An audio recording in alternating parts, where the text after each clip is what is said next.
Morning, everybody. Good afternoon, good evening. Welcome to the channel if you're new.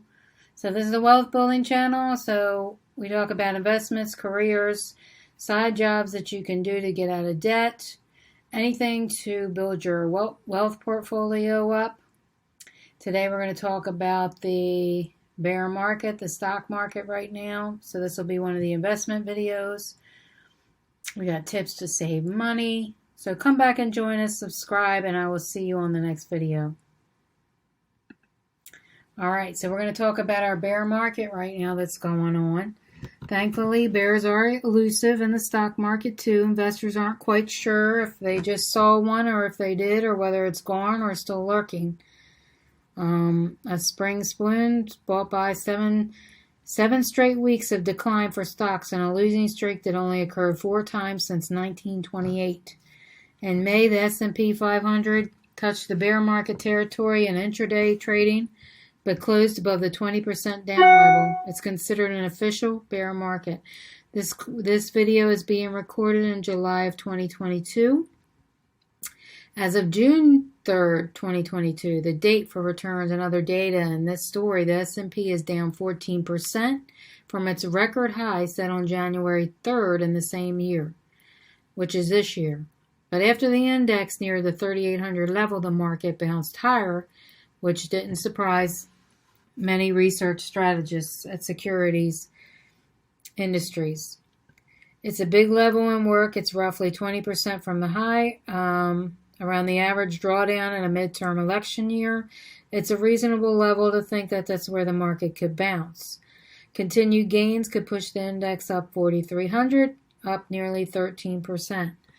It could be a rally in a bear market. The bear market's rallies are fairly common, with 17 of 26 bear markets since 1929.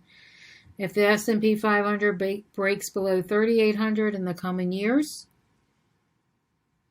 coming days or weeks, not years, the next stop should be down roughly 3,500, a drop from 27%. A key question in this reading the market signals is whether the market recently is forecasting a recession or not, because we keep hearing this big word, this R word, and 9 of the 12 bear markets since 1948 have been triggered by impending recessions. So this ended up being deeper on average than the 3 associated recessions. So those ended up being deeper on average, and the 3 not associated with recessions, an average 35% decline, 28% drop respectively, and they all lasted about 15 months on average if we're looking at history. And strategists at investment firms Nuveen believe the economy is headed for a soft landing, a mild recession. The Federal Reserve keeps moderately aggressive rate hike schedule that is already priced in the financial markets. Inflation moderates. Economic growth stays positive and the job market weakens slightly but remains robust. And the scenario favors stocks of company with businesses that grow. And the so-called growth stocks that have been struggled lately in a mild recession, the Fed will have succeeded in fighting inflation, but at the expense of economic growth, which turns negative. Nuveen could favor a blend of stocks that are value-oriented and those with growing dividends. When the mood turns dark on Wall Street, a contrarian view can pay off. A compilation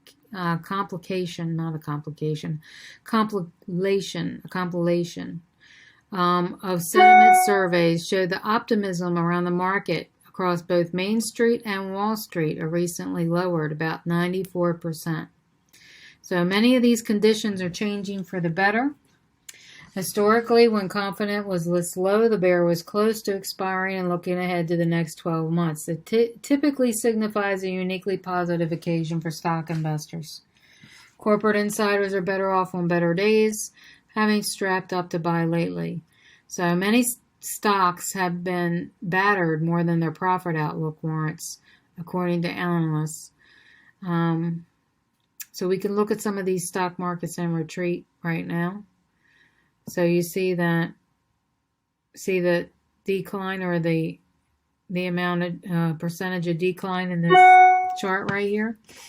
So stocks whose prices have collapsed even though their outlook earnings have improved are the micro devices, AMD, pharmaceutical research firms, CRL, the generic and luxury goods purveyor Tapestry, TPR. GNRC is 269. Stock securities have contracted the most include communication services, consumer discretionary, and tech. Bargain hunting is a big part of the bear market playbook. It's a good idea to keep a list of stocks you'd like to own at the right price so you're prepared to move on it when the market delivers a bargain. I talked about this in some other videos. Don't abandon strategies that have served you well in good times. Dollar cost averaging, the practice of investing a set amount at regular intervals, works even better in volatile markets, allowing you to buy more shares when the prices are low and lowering your average cost per share. It helps take emotion out of your decision to buy. You're already a dollar cost averaging if you're a 401k investor and your contributions are on autopilot. Diversification is another tenet to hold tight to, which is a challenge considering that both stocks and bonds have been sinking at the same time. But I also talked about another video on investing in some of your collectibles and artwork and those kinds of things. So you might want to check that video out. I will try and link it below if I remember. We are headed for a recession, so diversification can cushion your blow to your portfolio. The Wells Fargo Investment Institute found that a portfolio with a wide mix of investors from the S&P and real estate and from your artwork collectibles and all these other things that you do for investments. With taxable accounts, bear markets provide the lemons for the lemonade, and you can make it at the right tax time. Stock losses realized now can be offset against gains to reduce your capital gains tax bill. If you might consider converting your traditional IRA to both a Roth IRA, this will, while the value of your portfolio might be down, lowering the taxes will help you pay for exchange for your tax-free withdrawals in retirement. So these are some other things to keep in mind. This is the bear market playbook on how to deal with this kind of market right now. This will be part of the investment videos, which could come out on Saturdays or Sundays of each week. So I appreciate y'all keeping a watch out. Stay tuned and subscribe, please. Thank you.